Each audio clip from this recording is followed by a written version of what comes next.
Halo semuanya, selamat datang kembali di channel Pip Code Studio bersama saya Apip Saipullah.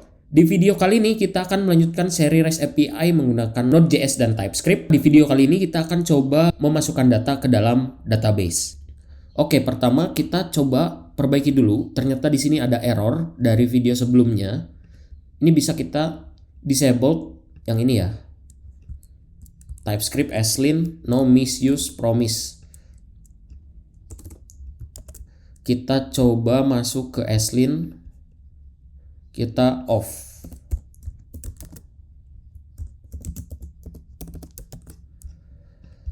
Oke, errornya sudah aman. Selanjutnya yang kita lakukan adalah ke product controller, yaitu di bagian create product ya. Sebelumnya kita akan coba install UUID ya, untuk mengenerate product ID nantinya, karena di dalam produk nanti kita punya product ID. Nah, untuk mengenerate ID-nya itu menggunakan UUID, di mana di sini kita import v4 s UUID v4 from UUID. Nah, ini dia perlu install juga untuk dev-nya, yaitu types UUID ya.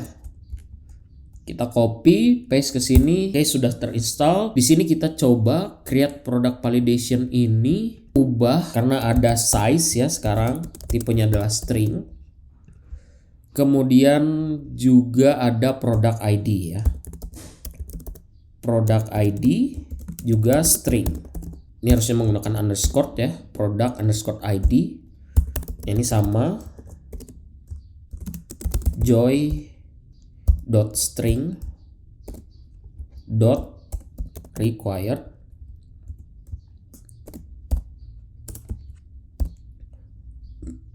Kalau yang size itu boleh kosong ya. Joy.number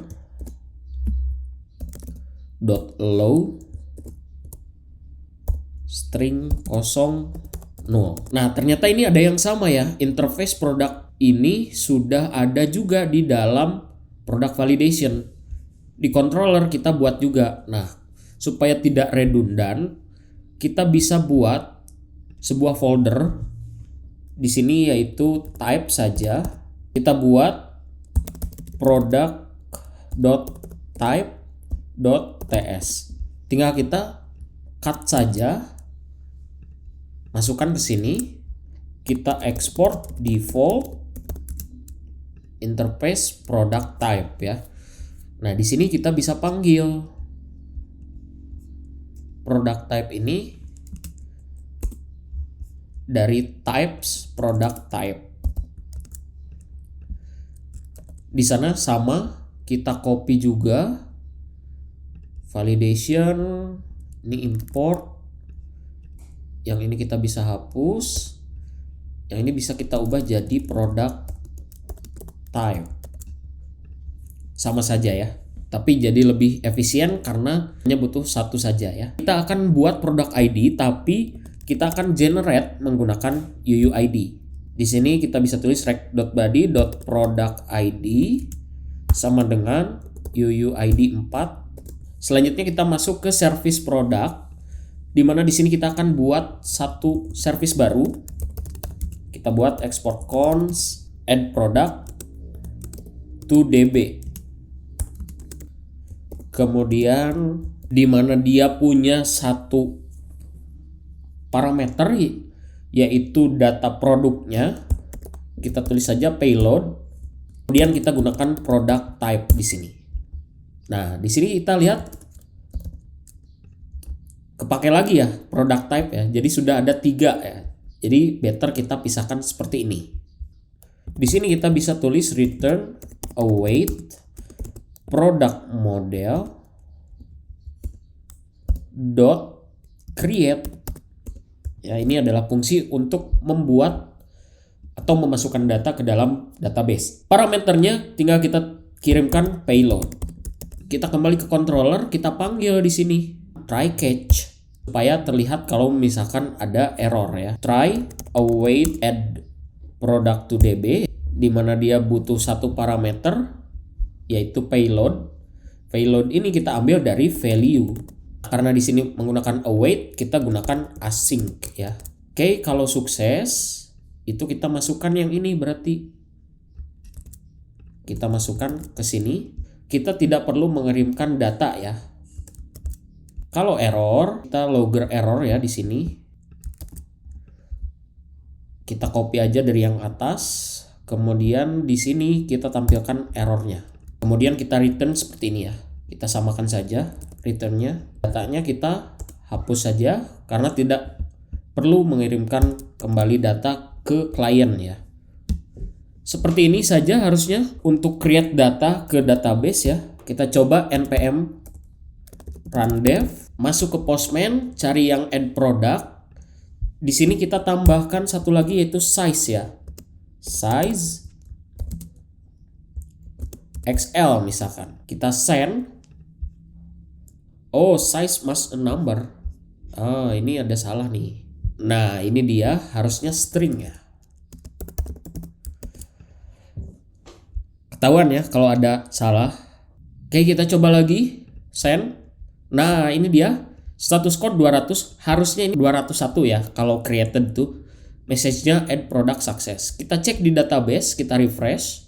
Nah, ini dia. Datanya sudah masuk ya. Sekarang kita lihat ada product ID. Ini di-generate dari UUID. Kemudian ada name-nya sepatu. Price-nya 1 juta. Kemudian size-nya XL. Dan juga karena kita di model menambahkan timestamp, maka ketika create data akan ditambahkan created at dan juga updated at. Supaya datanya lebih seragam, yang ini kita hapus. Yang ini juga kita hapus ya. Kita tambah satu lagi, misalkan di sini kaos Pipcode Studio gitu ya. Harganya 100.000, ukurannya XL. Add product success. Nah, ini kita perbaiki ya, status code 201 harusnya. Get all product. Sudah bertambah datanya. Nah, saya ingin coba perbaiki yang get detail product, di mana kita jangan mengambil name tapi product ID-nya yang kita ambil. Karena sifatnya lebih unik dibandingkan name ya. Dan nanti kalau misalkan kita ingin mengambil produk berdasarkan name-nya, itu kita buat endpoint lagi, yaitu product filtering, bukan get detail product. Pertama di bagian route-nya itu kita tulis saja di sini ID ya. Kemudian di controller, nah di sini kita ubah jadi ID params-nya ya. Terus juga kita tidak butuh yang ini ya. Ini kita nggak butuh. Coba saya ubah ini jadi ID. Kemudian datanya kita biarkan kosong dulu, hapus.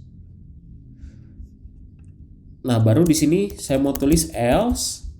Masukin yang ini ke dalam else-nya. Dan juga yang ini ya. Jadi kita akan ngecek dulu apakah dia mengirimkan ID atau tidak gitu ya.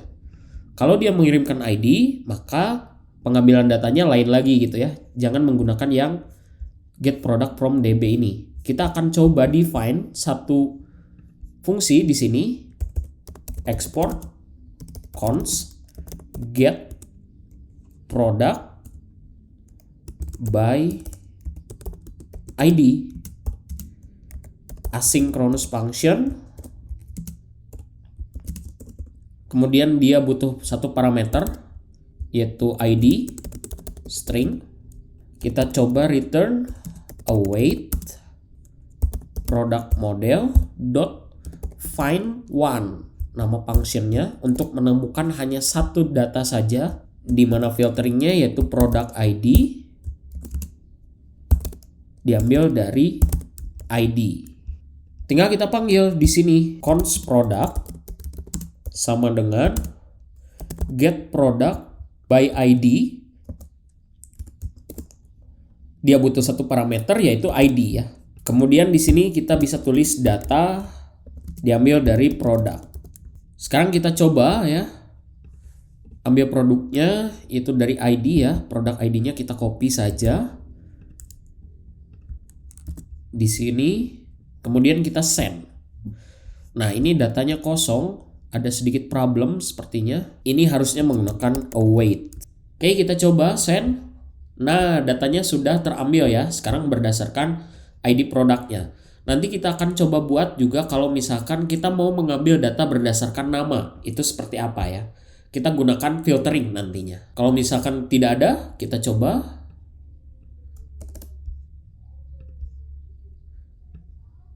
Datanya 0 gitu ya. Ini berarti kita perlu handling sedikit. If product baru yang ini gitu ya. Tapi kalau datanya kosong, else status code 404, message-nya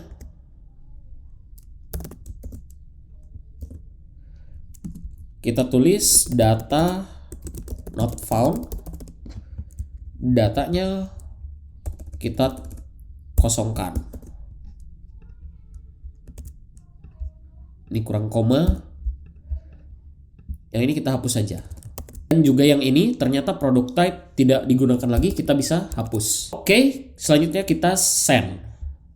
Nah, ini dia data not found. Kalau kita kembalikan lagi seperti ini, datanya ditampilkan. Mungkin cukup sekian video kali ini. Jangan lupa untuk subscribe, comment, like, dan share video ini. Kita ketemu lagi di video berikutnya.